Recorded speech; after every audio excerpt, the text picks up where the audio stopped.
Горчлива тема е ова со злоупотреба на децата. Во ваквата состојба го отвара прашањето што треба, а што не прави државата за да ги згрижи овие деца. Мој гости на оваа тема денеска се господинот Драги Змијанац од детската амбасадија Меѓаши и Душан Томиќ, посебен советник во Министерството за труд и социјална политика. Господине Томиќ, денеска на денот за децата на улица Министерството нема барем ниту никаква символична активност за да го одбележи денот.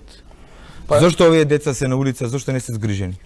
Ја не би кажал дека за символична активност можеме да смениме состојбата на овие деца. Нема символична, а камоли некаква реалност. Има реалност што се случи пред неколку дена кога владата донесе програма со која што сите деца кои што се корисници на семејство социјална парична помош се ослободени од здравствена партиципација, што значи дека на овие деца има обезбедена бесплатна здравствена нега во сите здравствени установи во државата. Така да тоа е еден чекор кој што многу значи за овие деца, кои што досега има како тоа ги отргне децата од улица? Па децата од улица е еден погенерички проблем кој што значи носи една трансгенерацијска сиромаштија и самото отстранување на децата од улица не значи решавање на проблемот на децата на улица, бидејќи се работи за надлабока сиромаштија во рамките на нивните семејства, која што треба да биде соодветно таргетирана и треба да се работи на интеграција на нивните родители на пазарот на трудот, а при тоа, како што беше кажано и во прилогот, да се обезбеди соодветна воспитно социјална грижа во рамките на системот на државата, односно во детските градинки. И тоа веќе се случува. Значи 600 дечиња од најсиромашни семејства, пред се ромски, веќе неколку години посетуваат градинки платени од страна на државата во 18 општини во Република Македонија. Господин Змијанац, реално се оди ли ваква реална грижа практично за овие деца и за нивното згрижување, како што еве успеа да каже представникот од Министерството за труд и социјала? Прво, ние го искористивме денешниот ден повторно да посетиме на овој проблем и неколку новински агенции излегува со нашето соопштение дека покрај тоа што главен проблем за децата на улица е сиромаштијата, исто така и проблем што тие деца или некои од нив не се ни евидентирани во извод од матична книга на некаде околу 2000 деца не се ни евидентирани. Треба да излезе со точна бројка Министерството за труд и социјална политика, дека треба да бидат сите деца, посебно од трета година, наша заложба е, како детска амбасада, Меѓаши, да бидат со бенефици од страна на државата во задолжително воспитно образовен процес уште во претшколска установа, затоа што првите 6 години доколку ги пропуштиме децата, тие веќе се регрутираат или за питачење, или се тргува со нив, или се злоупотреба нивниот труд. Значи, ако ги вклучиме на време во воспитно-образовните институции во градинките, имаме голема можност првиот чекор да го изодиме до задолжителното основно образование, а знаеме дека сиромаштијата иде во ланец, во спрега со неписменоста и со злоупотреба на детскиот труд. Независно што е тоа трансгенерацијски проблем и што можеби семејствата биле така научени да заработуваат, државата мора да биде кадрена, да има капацитет тие деца да ги вклучи во образование, бидејќи без вклучување во образование и понатаму ќе имаме злоупотреба на деца, ќе имаме неписмени, ќе имаме сиромашти. Значи мора да има некој позитивен рол модел. Са честитки се тие 600 деца што се вклучени во градинките, но недостасува фаденост на сите. Прашањето се отвара што откако децата ќе завршат со градинките? Во основно училиште. Значи, не, прашањето е кога ќе помине денот, во текот на денот, кога ќе го поминат периодот што треба да бидат во градинка, тие повторно се враќаат на улица. Така беше да се работи и со родителите и со децата. Само да ви докажам, државата се фали дека има неколку прифатилишта за деца на улица, но коментарот на новинарот беше добар дека тие после напуштањето повторно се на улица. Значи мора да се работи и со семејството. Јас би рекол дека дури детето да се вклучи во градинка и во училиште без да се вработи барем еден од семејството, да остварува личен доход, за да можат тие да живеат од месечен надомест, да не бидат децата предмет или начин на заработување и експлоатација и злоупотреба, мора да се зајакне семејството на самодржливост, односно барем да се следи користењето на средствата кои ги добива од вработувањето што државата ќе го обезбеди, ако треба со доедукација. Така. Зошто практично не ги преземете само практиките од Европската унија? Да речеме, место прекршочно да има кривично гонење на родителите кои што своите деца ги оставаат на улица. Па веќе сменен законот за семејство 2014 година, каде што има кривична одговорност и на секоја втора евидентирање дека родителот го злоупотребува своето дете, има и кривична одговорност, тоа веќе постои во нашата држава, но сепак оваа мерка можеби не е најдобра, бидејќи сепак еве може и господин Змјанец ќе се согласи, биолошкото семејство е најдобрата опција за секое дете било каде во светот. Така да отстранувањето на децата од биолошките семејства може да нанесе повеќе штета на децата отколку корист, така да убаво каже господин Змјанец, треба да се работи повеќе со биолошките семејства во нивно зајакнување на нивните капацитети за влез на пазарот на труд, за да можат они да најдат соодветна работа, бидејќи работата е најдобар излез од сиромаштие. Она што беше спомнато дека 2000 деца се незапишани во евиденција на матична книга, можам да кажам дека тие бројки се паушални. Веќе во тек акција на владата на Република Македонија преку Министерство за правда, каде што е објавен јавен повик и се повикуваат сите лица, деца кои што не се запишани во регистарот на матична книга на родени да се пријават. Очекувате да се пријават сами? Не, Имате вие реална само евиденција колку деца во моментот се на улица? Значи во моментот се вршат и обуки на центрите за вработување, на матичните служби за евиденција и на граѓанските организации пред се ромски кои што работат на терен и кои што ги мотивираат и ги поттикнуваат овие лица да се пријават на огласот. Потоа ќе се направат измени во овој период од 6 месеци на законите за вонпарнична постапка и за упис во матична книга на родени, пошто овие 10 месеци очекува околу 3000 лица според сите анализи до сега што се правени, теренски истражувања се правени во последните 2-3 години, да добијат посебен матичен број, со кој посебен матичен број тие ќе бидат влезени во системите на социјална и здравствена заштита. Така да тоа е решавање на проблемот кој што со години се влече со уписот на незапишани во книга на родени. Не е точно дека државата ништо не прави. Имате ли евиденција колку деца во моментот се на улица? Во моментот ново регистрирани во 2018 година се 21 деца. Од последните 10 до 15 години околу 500 до 600 деца низ цела територија на Република Македонија кружат и тие постојано можам да кажам и се повторуваат низ годините и тоа е проблемот што системот не успева да ги реши бидејќи се работи за надлабока сиромаштија. И во таа насока... А зошто тогаш не се делува системски? Па системски затоа се прави нов закон за социјална заштита каде што ќе се воведе програмата за минимален адекватен приход, кој што приход значи ќе значи зголемување на висината на социјалната парична помош која што добиваат овие граѓани. А колку зголемување? Таа ќе биде зголемена можеби и до ниво на минимална плата во Република Македонија, со што овие лица кои што ќе бидат приматели на минимален адекватен приход ќе морат да одат на соодветна активација, односно на програми за рехабилитација, што ги спомна господин Змјанец.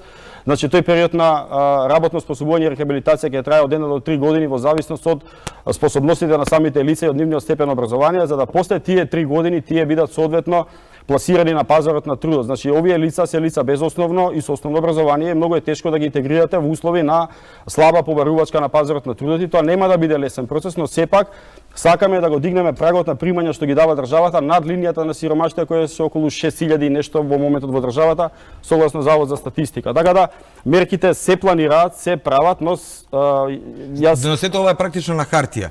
Да речеме... А практиките од Европската унија не може да ги пресликате бидејќи деца на улица во поголемите европски градови можеби има повеќе од колку во Република Македонија. За утеха?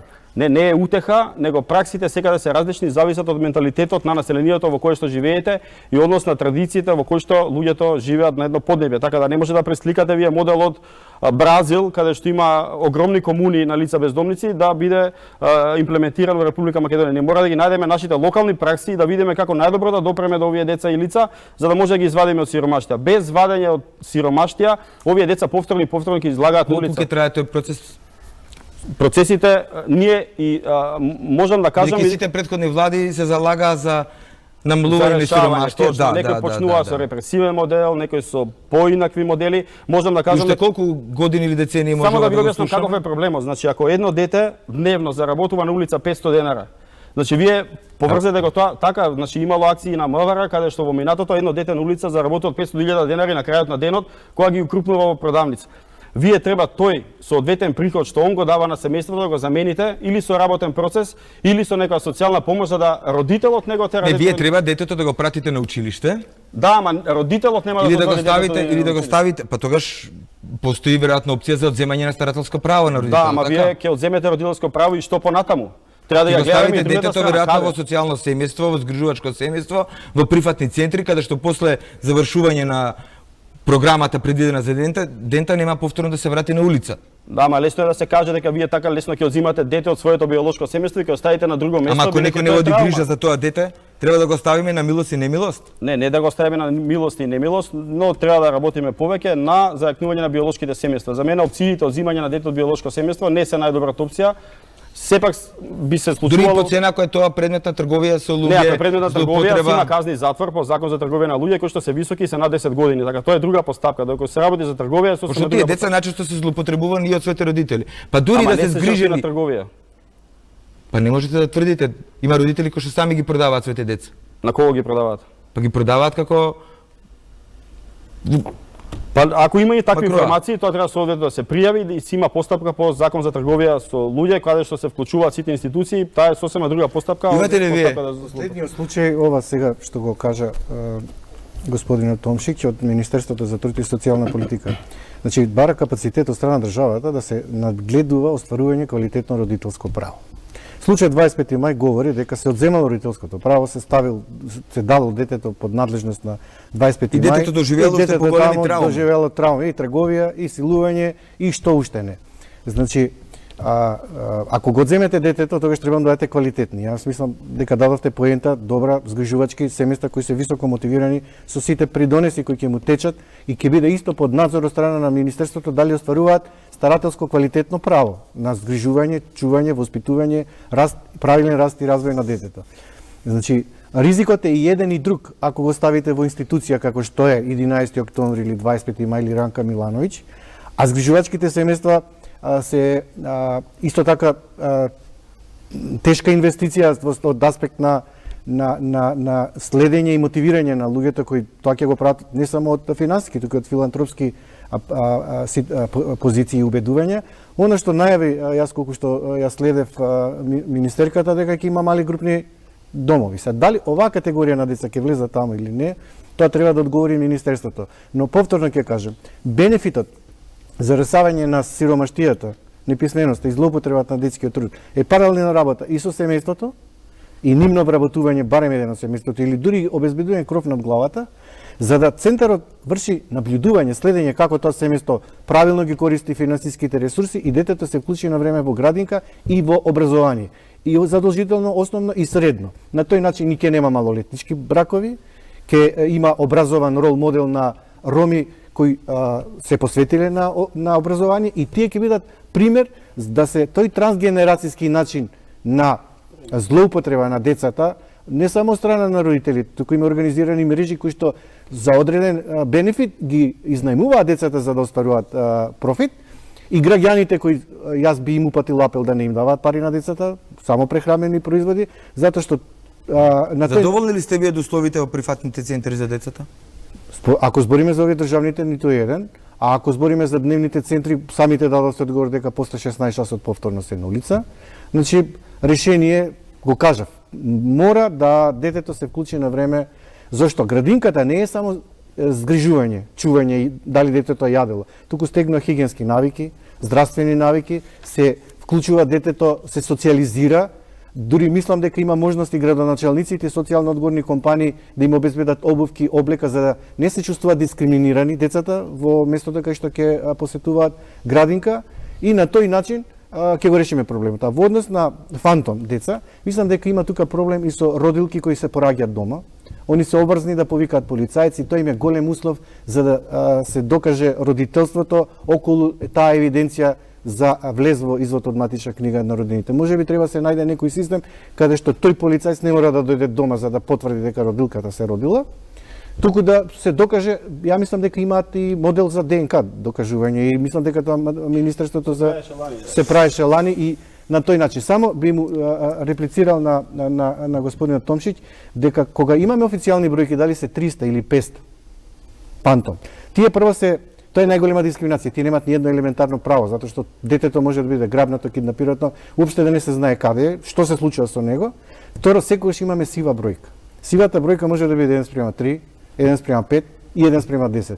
Затоа не е секогаш паушал. Тука се гледа немојчето на државата да успостави контрола. Ако у претходната влада официјална бројка била 330, сега во оваа влада е 500. Значи ние мора да идеме и на сива бројка затоа што таа сива бројка ни дава гаранција дека сепак има не евидентирани дури возрастни, не само деца, во системот на извод од матична книга на родени. Така.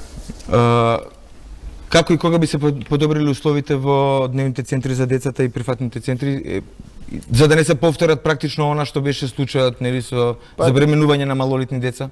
Која што беше голем скандал, поврзан со министерката за труд и социјала. Не е дневен социјала. центар, тоа е институција која што згрижува деца со Се исто, тоа е институција која што е задолжена за грижа на деца. Да, објаснам. Значи јас дневните центри какви да се во својата форма, не верувам дека може да дадат повеќе резултати од она што до сега и го давале, бидејќи сепак тие деца се ограничено време таму и што викате попладне пак се на улиците. Сметам дека интегрирање нивно во соодветниот систем претшколски и школски, каде што убаво кажи поентираше господинот Змејанов дека во школите треба да се направат услови за тие деца таму и да можат и хигиенски навики да се истушираат, да добијат соодветна облека, бидејќи верувајте овие деца од улица и во самата општина Шуто Ризере во школата се дискриминирани од самата ромска заедница поради нивниот изглед, поради нехигиената и поради неможноста да бидат воспитани на соодветен начин.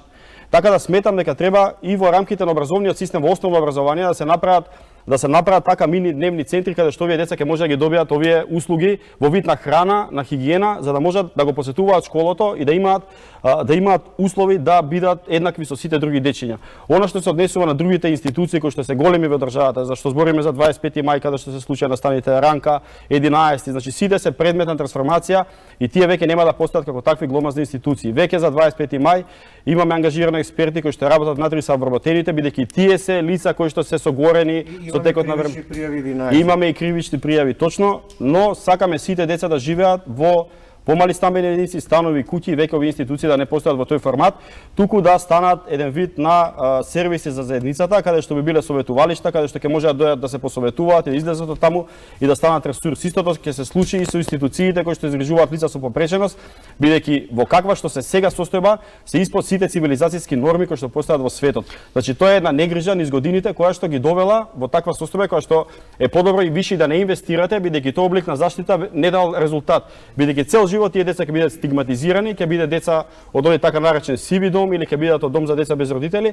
Секоја друг облик на заштита кој што ќе биде заедно со сите други ќе живеат во зграда луѓе кои што ќе значи нивно вклучување во редовна настава, интегрирање во општеството, поединечна подршка за секој ќе даде повеќе. Добро, и самите во неколку наврати практично кажувате дека треба да се вклучат во образовниот систем тие деца. Точно. Па кој треба да ги вклучи тие? Државата веројатно треба да се грижи за тоа. Па точно. Пошто има па зошто се Ама на знаете улица? зашто сега институциите во државата, големите, функционираат со училишта внатре во институцијата. И тие деца посетуваат настава, ама внатре во зградата. Не идат во основно училиште во општината каде што е зградата сместена. Значи треба да се прекине со таквиот начин на образование каде Добро, што и сами слушнавте од прилогот дека поголемиот дел од тие деца не посетуваат настава. Кој треба да води контрола? Државниот просветен инспекторат, не Министерство за труд, значи си има закон за Се исто, збориме за улогата на државата, Па практично. добро, ама не може Министерство за труд да ги реши сите прашања кои што се однесуваат и на здравствениот и на образовниот систем. Ама сепак Веројатно системски делување значи координација на сите се сектори. согласувам точно, ама за тоа ви кажувам дека сепак треба сите алки да се поврзат и да се најде решение пред се, пошто и овие семејства често мигрираат. Нашиот образовен систем е врзан со локалното место каде што живеете, нели сте запишани во школото или моето дете е запишано во училиште каде што јас живеам. Овие семејства брзо се селат. Значи проблемот уште се јавува при преселба од една општина во друга, вие не може детето да шета по Дека сите тие алки вие ги поврзувате, не сметате дека ви бега работата од контрола, практично дека Ја не се согласувам дека ни бега работата и сметам дека ова што сега се прави со трансформација на институциите е доста храбар чекор на оваа влада и дека треба поддршка и од медиумите и од пошироката јавност тоа да се случи, како и од локалната заедница и од луѓето да се подигне свеста да ги прифати овие луѓе. Бидејќи овие луѓе не се прифатени пред се од општеството, не само од системот на државата. Значи сите заедно треба да ги прифатиме овие лица. И тука е проблемот. Значи вие не можете да однесете детенце од улица во здравствен систем, во здравство не ги примаат. Значи тука се работи за ниска свест кај сите добро, не можете да обезбедите тогаш нормална здравствена заштита за тие деца? Па еве сега за тоа донесовме програма каде што сите се ослободени од здравствена партиципација. Значи, кај нас така е поставен системот да некој мора да плати. Сега еве државата ќе плаќа за 24.267.000 лица за што се одвоени 20 милиони денари. Значи сите деца што се од семејства на социјална парична помош нема да плаќаат здравствена услуга во здравствените институции во државата, што значи дека и овие деца кога ќе имаат потреба ќе може слободно да отидат за оние што се запишани, нели што оние што ќе се запишат понатаму ќе влезат. Ајде да ве прашам, јас може би повеќе лично прашање. Кога поминувате на Камен мост и гледате малечко бебе на минус 20 степени, си велите правам доволно за ова дете да биде згрижено или можам повеќе?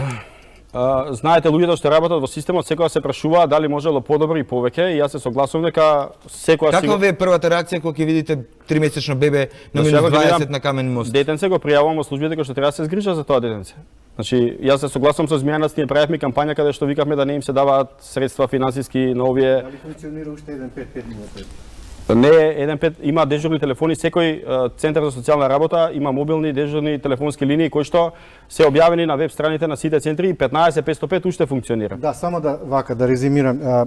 Префрлањето на одговорност од едно министерство на друго. Не, Јас затоа реков системски практично подразбира координација на сите надлежни институции. Секој си има своја улога и секој е одговорен за ресорот кој го менаџира.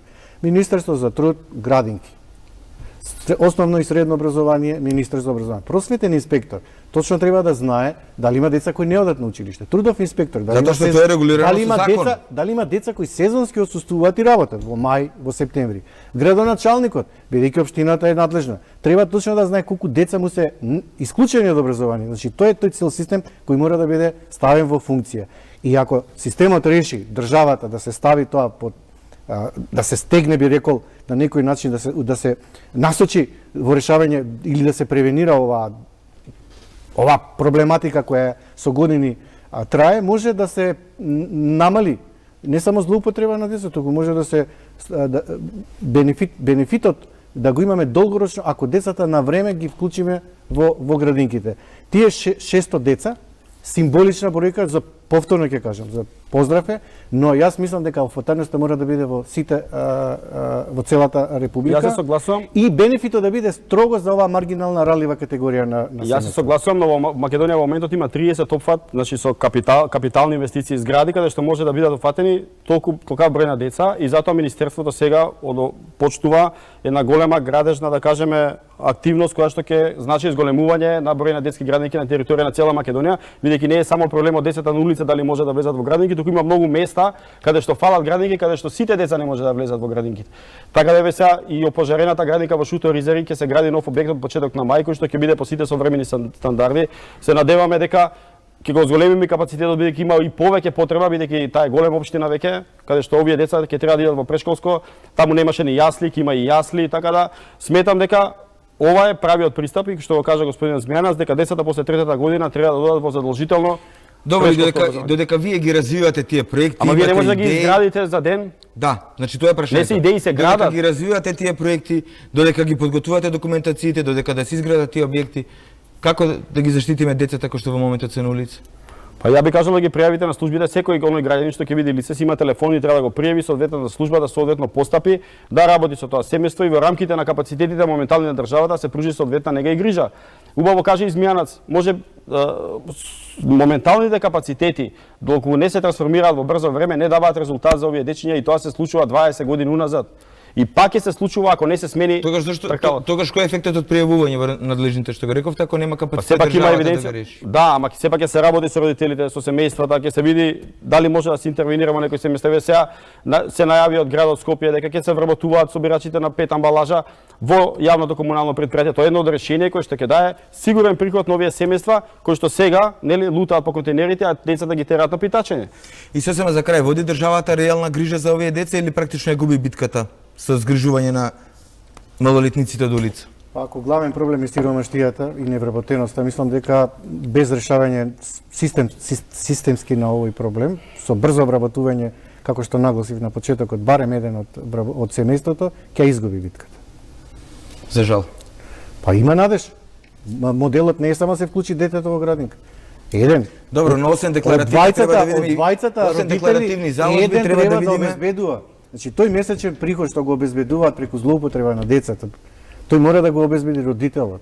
Значи тоа семејство има месечни потреби. А најдобро било и двајцата со доедукација, со следење, дали родителот ќе го троши за алкохол парите или ќе ги троши за образование, за воспитување, за чување, за нега и така натаму. Јас се надевам дека на 12 април 2019 година на овој ден, за една година ќе сумираме Па, подобри според ова што го резултати. кажа господин Топшич од МТСП, да им дадеме можност и шанса. Вака ми изгледа надежно, па ќе видиме. Наша работа е, вие како медиум и ние како граѓански сектор да ги следиме и да бараме, ги притискаме, критикуваме и пофалиме ако нешто добро се работи. Така, ви благодарам на разговорот и за присуството во Благодарам. студијата.